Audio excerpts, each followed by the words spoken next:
नमस्ते जी।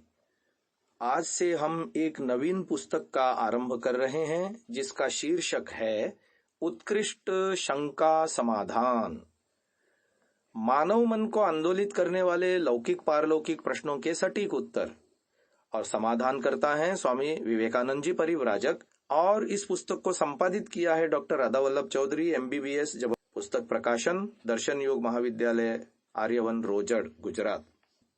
पहली शंका है, शंका समाधान क्या है, इससे क्या लाभ होते हैं, कृपया इसके नियम बताइए। समाधान के रूप में स्वामी जी लिख रहे हैं, शंका समाधान एक आवश्यक कार्यक्रम है।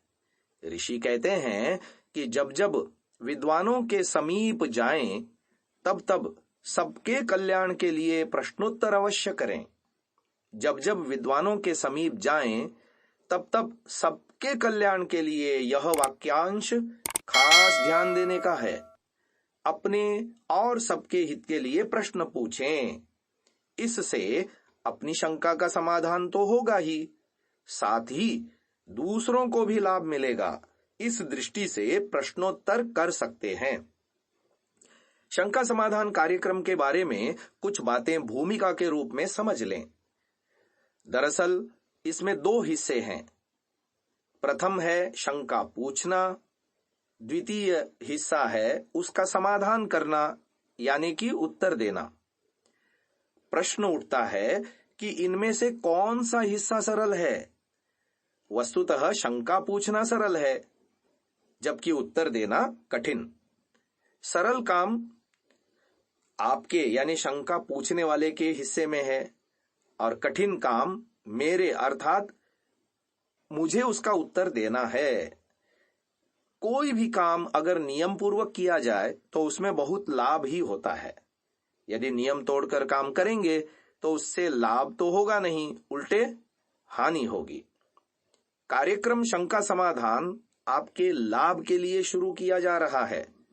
अतः स्पष्ट है कि यदि शंका समाधान के नियमों का पालन करेंगे तो बहुत लाभ होगा।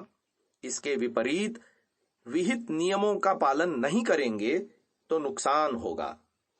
भगवान की कृपा से, गुरुजनों के आशीर्वाद से मुझे काफी कुछ सीखने को मिला है। उसके आधार पर मैं आपके प्रश्नों का उत्तर देने का प्रयास करूंगा। पर हम दोनों इस बात का ध्यान रखेंगे कि शंका समाधान के नियमों का पालन हो। शंका समाधान के मोटे मोटे नियम बताता हूं। शंका पूछने वाला व्यक्ति जिज्ञासा भाव से पूछे। हम तो बस जानना चाहते हैं। अपनी समस्या को सुलझाने के लिए प्रश्न होना चाहिए।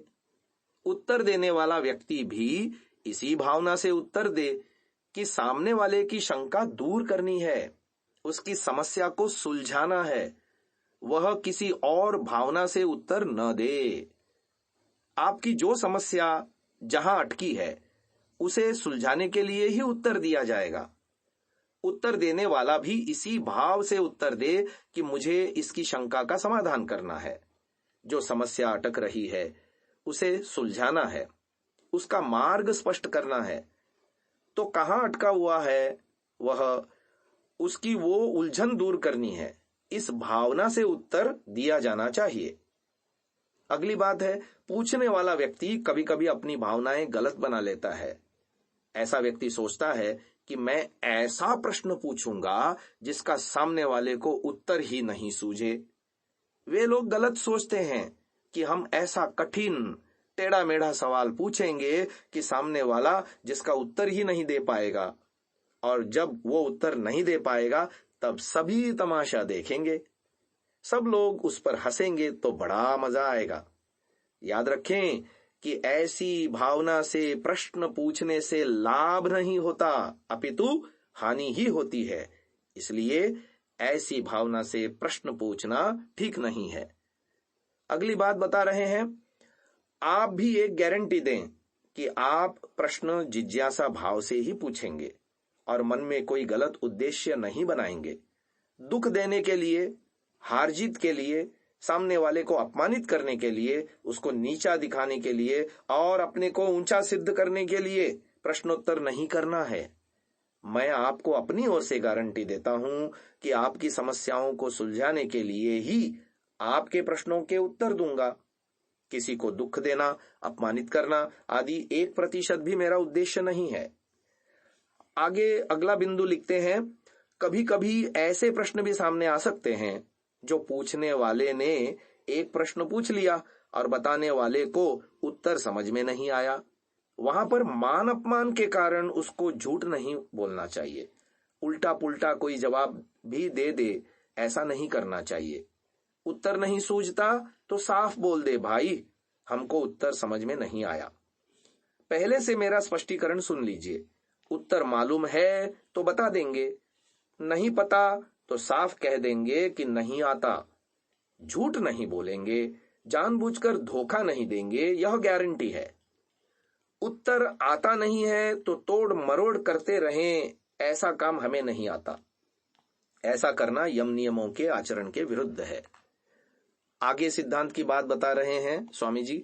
गुरुजी ने मुझे बहुत मजबूत बना दिया है, इसलिए मुझे तो कोई फर्क नहीं पड़ता। जिस प्रश्न का उत्तर मुझे नहीं पता है, मैं तो साफ बोल देता हूं कि इस प्रश्न का उत्तर मुझे नहीं आता। प्रत्येक प्रश्न का उत्तर देने की कोई गारंटी नहीं है। जिस प्रश्न का उत्तर मुझे नहीं आता तो भविष्य में और पढ़ेंगे, सीखेंगे और कभी उत्तर समझ में आ जाएगा तो फिर आपको बताएंगे। जितना समझ में आएगा उतना बता देंगे, यही हमारी ओर से गारंटी है। पक्की बात बताएंगे, पूरा जोर लगाएंगे। हम बुद्धि से, तर्क से, शास्त्रों के आधार पर प्रामाणिक बात ही करेंगे।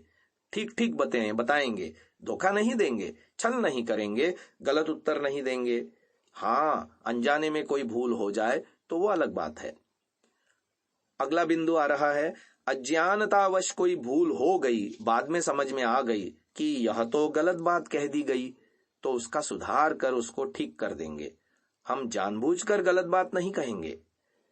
आगे अगला बिंदु है, योग शिविर में प्रश्न लिखकर भेजें तो अच्छा रहेगा। प्रश्न पूछने वाले प्रश्न के नीचे अपना नाम अवश्य लिखें, जिससे कि जरूरत पड़े तो पूछा जा सके कि भाई यह प्रश्न तो मुझे समझ में नहीं आया, इसका स्पष्टीकरण दीजिए। और आगे बिंदु है, हो सकता है कि आपके विचारों और हमारे विचारों में अंतर हो, कई बातों में विरोध भी हो सकता है, टकराव हो सकता है, लेकिन कोई बात नहीं। आपने अब तक जैसा सुना सीखा, आप वैसी ही बात जानते मानते हैं। हमने जैसा सुना सीखा, हम वैसा जानते मानते हैं। परस्पर कुछ विचारों में अंतर हो सकता है, उसकी कोई चिंता नहीं। फिर भी आप प्रेम पूर्वक अपनी शंका पूछें और उतने ही प्रेम पूर्वक उसका उत्तर भी सुने। मान लो कि कोई बात आपने 20-30 साल से सुन रखी है और वो बात आपको ठीक लगती है, और हमने यहाँ उसके विरुद्ध कोई बात बता दी कि यह बात ठीक नहीं है, अतः आपको हमारी वो बात जचती नहीं है। आपको बात समझ में नहीं आई तो कोई बात नहीं, उसके 2 विकल्प हैं। पहला, या तो अलग बैठकर कुछ विस्तार से बातचीत कर लेंगे, आगे और बताने का प्रयास करेंगे, प्रमाण देंगे, तर्क देंगे, हो सकता है कि बात कुछ कुछ समझ में आ जाए। फिर आगे बिंदु रूप में लिखा है, समझाने पर भी समझ में नहीं आया तो झगड़ा नहीं करेंगे। आपकी ओर से भी ऐसी गारंटी हमें चाहिए कि आप भी झगड़ा नहीं करेंगे, झगड़े के लिए प्रश्न नहीं पूछेंगे, आप केवल और केवल जिज्ञासा भाव से ही प्रश्न पूछेंगे। अगला बिंदु आ रहा है, दूसरा विकल्प है, जो बात समझ में नहीं आई उसको साइड में विचाराधीन यानी पेंडिंग के रूप में रख देंगे, आगे उस पर और विचार करते रहेंगे। जरूरी नहीं कि हर एक बात आपको समझ में आ ही जाए। आपने प्रश्न पूछा, हमने उत्तर दिया। हम इस बात की कोई गारंटी नहीं लेते कि आपको हमारी सारी बातें आज ही समझ में आ जाएंगी, ऐसा बिल्कुल नहीं होगा। अगला बिंदु है, कुछ ऐसी बातें होती हैं जिनको समझने में समय लगता है। जो बात समझ में न आए तो कोई बात नहीं, यह न कहें कि आपका उत्तर गलत है, आपका यह अनुचित व्यवहार कहलाएगा, अर्थात ऐसा कहने का आपको अधिकार ही नहीं है। आज की श्रव्य कणिका में इसे यहीं विराम देते हैं। इसी बात को आगे कल की श्रव्य कणिका में सुनिएगा। ओम।